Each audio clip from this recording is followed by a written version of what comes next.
यार कल रात की बात है, मैं सो रहा था तभी मेरा फोन बज उठा। अरे ये कौन है भाई इतनी रात को? उठाया तो पता चला कोई एआई असिस्टेंट है। बोला सर आपका अलार्म बजने वाला है 5 मिनट में, उठ जाओ वरना देर हो जाएगी। मैं तो हक्का बक्का, ये एआई वाले भी ना नींद भी पूरी नहीं करने देते। सर आपका अलार्म बजने वाला है 5 मिनट में, उठ जाओ वरना देर हो जाएगी। लेकिन सच बताऊं तो ये एआई चीजें कमाल की होती जा रही हैं। सुबह सुबह चाय भी एआई वाली मशीन बना देती है, घर की सफाई भी एआई रोबोट कर लेता है, और अगर बोर हो रहा हूं तो एआई असिस्टेंट से बातें कर लेता हूं। ये तो बिल्कुल फिल्मों जैसा हो गया है यार, पर एक डर भी लगा रहता है, कहीं ये एआई हमारी नौकरियां ही छीन न ले और हमारी प्राइवेसी का क्या होगा। ये सब सोचते सोचते डर लगता है। खैर देखते हैं आगे क्या होता है। अभी तो एआई के साथ जिंदगी इंटरेस्टिंग लग रही है। सोचो आप सुबह उठे और आपकी चाय तैयार, एआई असिस्टेंट ने आपका फेवरेट गाना लगा दिया, घर भी साफ सुथरा। ये सब एआई की बदौलत। अब आप आराम से अखबार पढ़ सकते हैं या फिर थोड़ा योगा कर सकते हैं। अरे वाह, मैं तो हूं ना सफाई के लिए, अब आप आराम से बैठे रहो। एआई हमारे घरों को स्मार्ट बना रहा है। Smart bulb, smart TV, smart fridge, सब कुछ। ये गैजेट्स हमारी जिंदगी को आसान और आरामदायक बना रहे हैं। अब हमें छोटी छोटी चीजों के लिए परेशान नहीं होना पड़ता। बच्चों के लिए भी एआई बहुत हेल्पफुल है। एआई पावर्ड टॉयज बच्चों को पढ़ा सकते हैं, उनके साथ खेल सकते हैं। इससे बच्चों का दिमाग भी तेज होता है और उनका मनोरंजन भी होता है। लेकिन हाँ, हर चीज के 2 पहलू होते हैं। एआई के भी कुछ नुकसान हैं जिनके बारे में हमें पता होना चाहिए। एआई के आने से सबसे बड़ा डर है नौकरियों का जाना। बहुत से लोग डरते हैं कि एआई रोबोट्स उनकी जगह ले लेंगे। और हां, यह सच भी है कि कुछ नौकरियां तो एआई के कारण खत्म हो जाएंगी, जैसे कि ड्राइवर, फैक्ट्री वर्कर्स।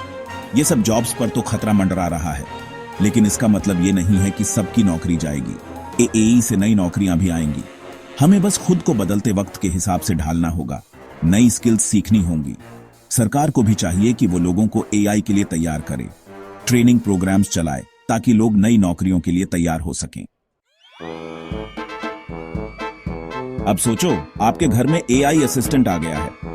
बच्चे तो खुश हो गए, एआई से गाने सुन रहे हैं, गेम खेल रहे हैं। लेकिन दादाजी को समझ में नहीं आ रहा है कि ये सब कैसे काम करता है। अरे ये कैसे हुआ? ये आवाज कहाँ से आ रही है? वो बार बार पूछते हैं, अरे ये कैसे हुआ, ये आवाज कहाँ से आ रही है? और आप समझाते समझाते थक जाते हैं। ये जनरेशन गैप तो एआई के आने से और बढ़ने वाला है। हाँ दादी, ये तो बस टेक्नोलॉजी है, आपको भी सीखना पड़ेगा। लेकिन इसका ये मतलब नहीं है कि एआई हमारे परिवारों को तोड़ देगा, बल्कि अगर हम सही तरीके से इस्तेमाल करें तो एआई हमारे परिवारों को और भी मजबूत बना सकता है। हाँ बेटा, एआई असिस्टेंट घर के कामों में मदद कर सकता है, जिससे परिवार के लोगों को एक दूसरे के साथ ज्यादा समय बिताने का मौका मिलेगा। सेक्शन 5, एआई डॉक्टर्स और इंजीनियर्स। फ्यूचर ब्राइट है। एआई का इस्तेमाल हर फील्ड में हो रहा है, हेल्थ केयर में, एजुकेशन में, इंजीनियरिंग में, हर जगह। एआई डॉक्टर्स बीमारियों का पता लगाने में मदद कर रहे हैं। एआई टीचर्स बच्चों को पढ़ा रहे हैं। एआई इंजीनियर्स नई नई मशीन्स बना रहे हैं। तो क्या इसका मतलब है कि फ्यूचर में डॉक्टर्स, टीचर्स और इंजीनियर्स की जरूरत नहीं होगी? बिल्कुल नहीं। एआई तो बस एक टूल है जो इन प्रोफेशनल्स की मदद करेगा। एआई डॉक्टर्स ह्यूमन डॉक्टर्स का रिप्लेसमेंट नहीं है। एआई टीचर्स ह्यूमन टीचर्स का रिप्लेसमेंट नहीं है। एआई इंजीनियर्स ह्यूमन इंजीनियर्स का रिप्लेसमेंट नहीं है।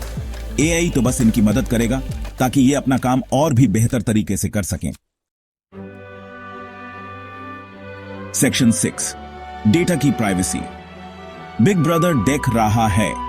एआई के साथ एक बड़ा इश्यू है डेटा प्राइवेसी का। एआई को काम करने के लिए बहुत सारा डेटा चाहिए होता है, और ये डेटा हमारा होता है। हमारी लाइक्स, डिसलाइक्स, हमारी आदतें, हमारी हरकतें, सब कुछ। अब सवाल ये है कि क्या ये डेटा सेफ है? कहीं कोई इसका गलत इस्तेमाल तो नहीं करेगा? ये डर बिल्कुल जायज है। हमें ये सुनिश्चित करना होगा कि एआई का इस्तेमाल जिम्मेदारी से हो। सरकार को सख्त कानून बनाने होंगे डेटा प्राइवेसी के लिए। कंपनीज को भी ये ध्यान रखना होगा कि वो लोगों का डेटा सेफ रखें। Section 7, AI for India. Digital divide के सॉल्यूशन। इंडिया में बहुत लोग अभी भी टेक्नोलॉजी से दूर हैं। उनके पास इंटरनेट नहीं है, स्मार्टफोन्स नहीं है। क्या एआई इस डिजिटल डिवाइड को कम करने में मदद कर सकता है? हाँ, बिल्कुल। AI पावर्ड सॉल्यूशंस बनाए जा सकते हैं जो कम इंटरनेट स्पीड पर भी काम कर सकें।